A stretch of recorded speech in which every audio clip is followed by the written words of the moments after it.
Good morning student. देखिए BSc थे NDA में थोड़ा सा आपका रह गया था मेंडलिज्म। ओके, तो मैंने क्या बताया था इसमें कि इंपॉर्टेंट ऑफ द मेंडलिज्म। मेंडलवाद का मुख्य इंपॉर्टेंट क्या था? मेंडलवाद में उच्च लक्षण वाली संतानों को प्राप्त किए जा सकते हैं। मेंडल में रोग प्रतिरोधी पौधे की किस्म का विकास किया जा सकता है। मेंडल के अनुसार जो उन्नत किस्मों में वृद्धि की जा सकती है, सब मेंडलिज्म है। ओके, मेंडल ने जो दिए थे। ओके, इसके बाद मैंने आपको अपूर्ण प्रभाविता बताया था और क्या बताया था आपको। अब इसके बाद और घातक जीन आज बताना है। सह प्रभाविता मैं बता चुकी हूँ। लेंथल जीन या घातक जीन भी बताया था कि वे जीन कहलाते हैं उत्तरजीविता जीन लक्षण के रूपों के रूप में। जैसे चूहे के ऊपर प्रयोग किया, 2 येलो चूहों में क्रॉस कराया तो क्या पाया? पहला मर जाता है, दूसरे में येलो, 2 येलो और 1 भूरे रंग का चूहा प्राप्त होता है। इसके बाद मैंने आपको बहु प्रभाविता, किसी एक जीन को एक से अधिक लक्षण प्ररूपी, देखो फिनोटाइप और जीनोटाइप। फिनोटाइप मीन्स क्या कहलाता है? जो बाहरी लक्षण जो होते हैं उनमें जो चेंजेस हो जाता है वो बहुप्रभाविता कहलाती है। इसे बहुप्रभावी जीन भी कहा जाता है। उदाहरण के लिए सिकिल सेल एनीमिया मनुष्य में वंशागत या जेनेटिक रोग जो होता है। सिकिल सेल एनीमिया मनुष्य के एक अप्रभावी जीन एस संयुग्मन अवस्था में रोग उत्पन्न करता है। देखिए अंतः जैसे कमजोरी, सिर दर्द आना, पेशियों में ऐंठन उत्पन्न होना, ये सब। For example sickle cell anaemia carrier and sickle cell anaemia.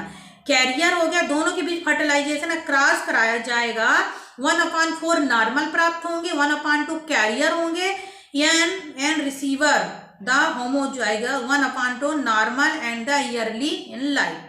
ठीक है, तो ये किस एनीमिया वाहक सिकिल सेल वाहक क्रॉस कराया जाता है। तो 3 प्रकार की संतानें।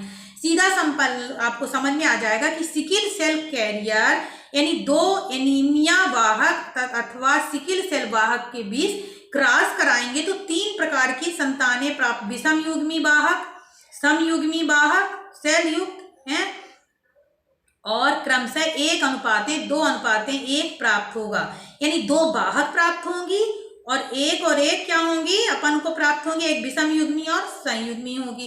तो ये क्लियर हो गया, ये इसी के अकॉर्डिंग है। फिर इसके बाद होता है प्रबल जीन। जब 2 स्वतंत्र प्रभावी अभिकल्प जीन अथवा कारक एक गुण को प्रभावित करते हैं तो उनमें एक जीन दूसरे स्वतंत्र जीन को प्रभाव को मतलब ढक देना।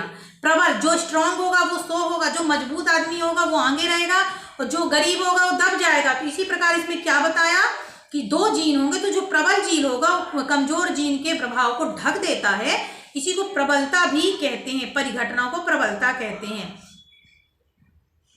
ठीक है, इस प्रकार उदाहरण काशी फल के आप देखेंगे कि व्हाइट और येलो में जब क्रॉस कराएंगे और इनके एक गैमेट्स ले लेते हैं तो देखिए मैं अकॉर्डिंग टू द डायग्राम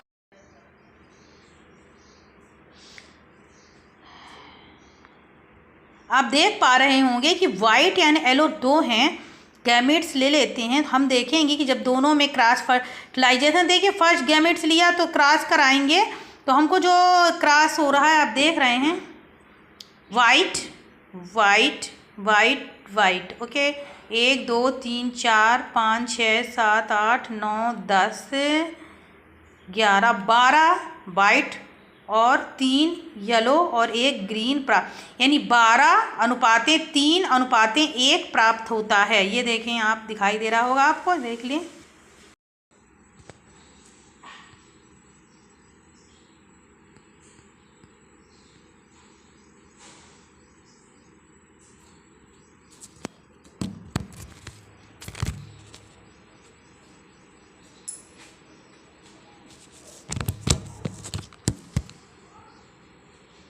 अरे यार,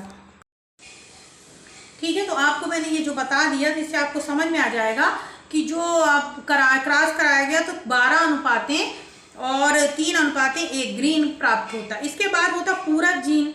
जब 2 प्रभावी जीन अलग अलग रहकर किसी एक लक्षण को नियंत्रित करते हैं तथा समान प्रभाव होता है, परंतु जब दोनों एक साथ होते हैं और उनके बीच अन्योन्य क्रियाएं होती हैं उन्हें हम पूरक जीन कहते हैं। उदाहरण मीठी मटर, 2 प्रकार के पुष्प होते हैं, व्हाइट, ठीक है, और व्हाइट, दोनों के बीच फूल जो जब क्रॉस कराओगे तो बैगनी प्राप्त होगा। फर्स्ट गैमेट जो होगा तो आप देखेंगे कि इसमें 9 पर्पल और 7/9:7 प्राप्त होता है। फिनोटाइप मीन्स आपको मैं बता चुकी हूँ कि लक्षणिक रूप जो बाहर से दिखाई देते हैं उनको कहते हैं। फिर इसके बाद होता है द्विक जीन। इस क्रिया में किसी लक्षण को नियंत्रित करने वाले 2 प्रभावी जीन अलग अलग तथा साथ होने पर एक फिनोटाइप लक्षण प्रदर्शित करते हैं। हमेशा याद रखना द्विक जीन में 9:3:3:3:1 का रेशो प्राप्त होता है। उदाहरण भी है इसका, जैसे उसका जो मकाई होती है उसका उदाहरण है ना। इसके बाद निरोधी जीन। निरोधी जीन क्या कहलाते हैं? किसी लक्षण अपना कोई प्रभाव नहीं होता तो जो परंतु उसमें क्या कुछ ना कुछ निरोध या फिर उत्पन्न हो जाता है, जिसके पत्ते वगैरह का उदाहरण है। आप देखेंगे निरोधी जीन को अपने में कोई प्रभाव नहीं पड़ने देता। अभी एक चीज क्वेश्चन पूछ सकता है, मोनोजेनिक और पोलियोजेनिक। मोनो मीन्स क्या होता है? एक जीन वंशागति, एक जीनीय वंशागति जब गुणात्मक एक रूप, रंग, संरचना आदि से संबंधित है। बहुजीनी भार, ऊंचाई आदि से संबंधित है। एक जीन में विपरीत जीनों द्वारा नियंत्रित किया जा सकता है। बहुजीनी को बहुजीन द्वारा नियंत्रित कर सकते हैं। इसमें 2 लक्षण उत्पन्न करते हैं जो असतत होते हैं, जबकि इसमें एक सतत होता है। ये अकेला प्रभावी जीन एक पूर्ण रूप से अभिव्यक्त करता है। बहुजीनी में एक से ज्यादा जीन होते हैं, ठीक है। और एक जीनी वंशागत संचयी प्रभाव नहीं दिखाई पड़ता, जबकि बहुजीनी में संचयी प्रभाव दिखाई देता है, ठीक है। इसके बाद आपको सरल भाषा में बताऊं, प्रभाविता और प्रबलता। प्रभाविता यह अंतःजीवी अननोन क्रिया है, अर्थात एक जीन के एलील के बीच पाई जाती है। प्रबलता जो होती है ये 2 अभिकल्पी जीनों के बीच पाई जाती है। ओके स्टूडेंट, तो नेक्स्ट वीडियो में कल मैं आपको बताऊंगी। Thank you. Good morning student. देखिए थायोफीन की एरोमेटिकता। थायोफीन जो होता है 4n+2 = 6 पाई इलेक्ट्रॉन होता है। हकल के नियम का अनुपालन करता है, इसलिए साथ साथ इनकी उच्च अनुनाद स्थायी ऊर्जा भी होती है। पिरिडीन जो होता है एसिटिलीन के द्वारा आसानी से बनाया जा सकता है।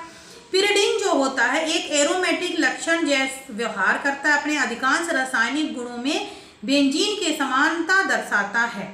बेंजीन की तरह इलेक्ट्रॉन स्नेही प्रतिस्थापन अपक्रिया भी इसमें होती है। क्षारीय प्रकृति। पिरिडीन जो होता है प्रबल क्षारीय प्रकृति का होता है। एल्कोमीटर पर कम तथा पायराल तथा एनिलीन पर अधिक क्षारीय होता है। पिरिडीन का नाइट्रोजन परमाणु sp2 संकरण होता है, मतलब S इसमें 33% होने के कारण ये एल्कोएमीन sp3 में 25% इलेक्ट्रॉन के होने के कारण इलेक्ट्रॉन आकर्षी होता है। इसलिए पिरिडीन के नाइट्रोजन परमाणु में एकांकी इलेक्ट्रॉन युग्म की अधिक शक्ति उपलब्ध होती है। अम्लों के साथ अपक्रिया। HCl H2SO4 अम्लों के साथ क्रिया करके लवण बनाता है। मेथिल आयोडाइड के साथ क्रिया। पिरिडीन मेथिल आयोडाइड के साथ क्रिया करके तृतीय एमिनो की तरह व्यवहार करता है। हैलोजनीकरण। पिरिडीन क्लोरीन से अपक्रिया करके 80 से 100 सेल्सियस पर एल्यूमिनियम क्लोराइड की उपस्थिति में 3 क्लोरोपिरिडीन बनाता है। नाइट्रीकरण का मतलब क्या? पिरिडीन का नाइट्रोजन सुगमता से नहीं होता। अरे पिरिडीन HNO3 तथा H2SO4 से क्रिया करके 3 नाइट्रोपिरिडीन बनाता है।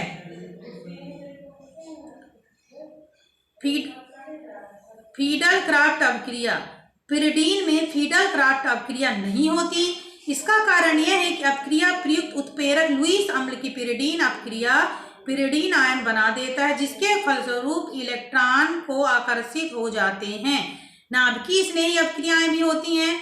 हाइड्रोलिसीकरण भी होता है, ठीक है। ऑक्सीकरण भी पाया जाता है, अपचयन भी पाया, ये सब जो होते हैं, ठीक है। तो ऑक्सीक्विनोन का संश्लेषण देखिए, आपको पहले बता चुकी है ऑक्सीक्विनोन का सूत्र क्या होता है, C9H7N होता है। तो इसमें विल्सन नेक्सियल संश्लेषण अकॉर्डिंग कर सकते हैं। तो ये सब आपके BSc सेकेंड ईयर में मोर इंपॉर्टेंट क्वेश्चन है, जिसको आप अच्छे से कर लें। अभी कुछ चीज़ें और हैं, जैसे कि अल्फा हाइड्रोजन अम्लता के क्या प्रभाव होते हैं, ठीक है। नाभिक स्नेही प्रतिस्थापन, कुछ क्वेश्चन आपको बताती हूँ मैं। जैसे इंपॉर्टेंट क्वेश्चन में जैसे आप कर लें कि इंडोल रिसर्च संश्लेषण की व्याख्या, क्विनोलिन पर स्क्रैप संश्लेषण की व्याख्या, पिरिडीन की इलेक्ट्रोफिलिक प्रतिस्थापन की अभिक्रिया, जिंगरन नाटा उत्प्रेरक क्या होता है, बेकेलाइट बनाने की व्याख्या करिए। ये इंपॉर्टेंट क्वेश्चन बोल रही है जिसको आप एक बार ध्यान से सुन लें, है ना, आप वीडियो देखेंगे तो सुने। फिर एमाइड के आइसो जो इलेक्ट्रिक बिंदु की व्याख्या, स्पिन स्पिन कपलिंग क्या होता है, फ्यूरेन बनाने की एक विधि बताइए, पॉलीसेकेराइड का संक्षिप्त में बारे में बताएं। ये क्वेश्चंस है।